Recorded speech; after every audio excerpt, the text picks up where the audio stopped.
Assalamualaikum warahmatullahi wabarakatuh. Perkenalkan, nama saya Elsa Pujatunisa. Saya dari Fakultas Ilmu Keperawatan Universitas Muhammadiyah Jakarta. Nah, di sini saya akan menjelaskan materi tentang sistem reproduksi pada wanita. Nah, apa sih sistem reproduksi itu? Jadi, sistem reproduksi atau sistem genital adalah sistem organ seks yang bekerja sama untuk tujuan reproduksi seksual. Nah, pada sistem reproduksi wanita terbagi menjadi dua.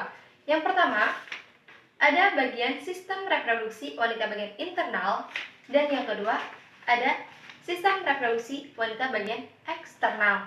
Nah, pertama, saya akan membahas tentang sistem reproduksi wanita bagian eksternal. Nah, pada bagian eksternal itu ada 7 bagian. Nah, yang pertama itu ada mons pubis, yang kedua ada labia mayora, yang ketiga ada labia minora, yang keempat ada vestibulum, yang kelima ada himen, yang keenam ada klitoris, dan yang ketujuh adalah perineum. Nah, mari kita bahas satu persatunya. Yang pertama itu mons pubis. Mons pubis itu bantalan lemak yang terletak di atas tulang kemaluan. Nah, biasanya pada mons pubis ini akan ditumbuhi rambut pada usia pubertas. Dan yang kedua yaitu labia mayora. Labia mayora disebut juga sebagai bibir besar. Nah, labia mayora adalah lipatan kulit yang memanjang. Nah, pada bagian labia mayora ini akan ditumbuhi rambut seperti dengan mons pubis. Yang ketiga adalah labia minora. Nah, labia minora yaitu bibir kecil. Dan pada bagian labia minora ini tidak ditumbuhi rambut seperti labia minora. Yang keempat yaitu vestibulum. Nah, vestibulum itu terletak di antara labia mayora dan labia minora. Nah, pada vestibulum ini terdapat 6 lubang. Nah, yang pertama adalah urethral opening, yaitu saluran kemih. Yang kedua ada lubang vagina, dan ada 2 saluran Skene dan ada 2 saluran Bartholin. Yang kelima yaitu himen. Nah, himen yaitu mukosa yang menutupi sebagian lubang vagina, dan himen ini bersifat elastis. Jika himennya normal akan berlubang, tapi jika tidak berlubang itu tidak normal dan disebut dengan imperforata. Kita lanjut yang keenam. Yang keenam yaitu klitoris. Klitoris yaitu bagian erektil yang banyak mengandung saraf dan pembuluh darah. Yang ketujuh yaitu perineum. Nah, perineum adalah pembatas antara vagina dan anus. Pada perineum ini akan digunting atau disayat ketika ibu sedang melahirkan. Tujuannya agar mempermudah jalannya bayi. Nah, pada bagian eksternal sudah selesai dan kita bahas sistem reproduksi wanita bagian internal. Pada bagian internal itu terdapat 4 bagian. Yang pertama itu ada vagina, yang kedua ada uterus, yang ketiga ada tuba fallopi, dan yang keempat ada ovarium. Nah, yang pertama yaitu vagina. Nah, vagina ini berbentuk silinder atau tabung.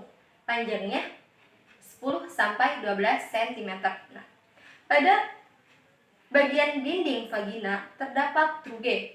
Rugae itu lapisan otot yang melingkar. Fungsinya yaitu untuk membuat vagina lebih elastis. Vagina memiliki beberapa fungsi. Yang pertama yaitu tempat senggama atau hubungan seks.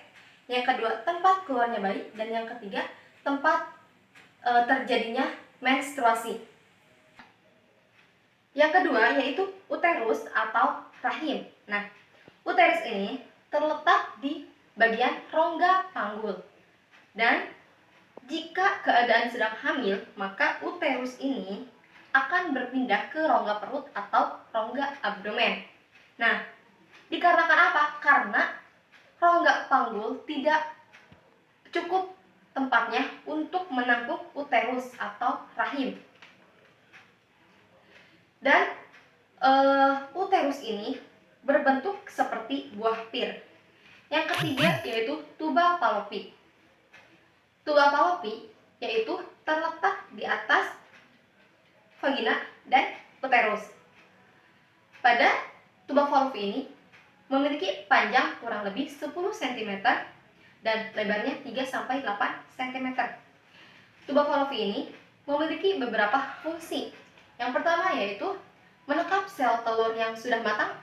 Yang kedua yaitu tempat terjadinya pembuahan. Dan yang ketiga yaitu memberikan nutrisi hasil konsepsi. Nah, yang keempat yaitu ovarium. Ovarium yaitu induk telur yang bentuknya bulat. Besarnya sebesar ibu jari dan juga memiliki berat 4-8 gram dan panjangnya itu 3-5 cm dan memiliki lebar yaitu 3 cm. Pada ovarium ini memiliki beberapa fungsi. Yang pertama yaitu tempat produksi sel telur dan yang kedua yaitu menghasilkan hormon estrogen dan progesteron. Nah, kita sudah selesai membahas sistem reproduksi wanita baik bagian internal ataupun bagian eksternal. Nah, saya tutup saja untuk pembahasan ini. Semoga apa yang saya sampaikan bisa bermanfaat. Kurang dan lebihnya mohon dimaafkan. Wassalamualaikum warahmatullahi wabarakatuh.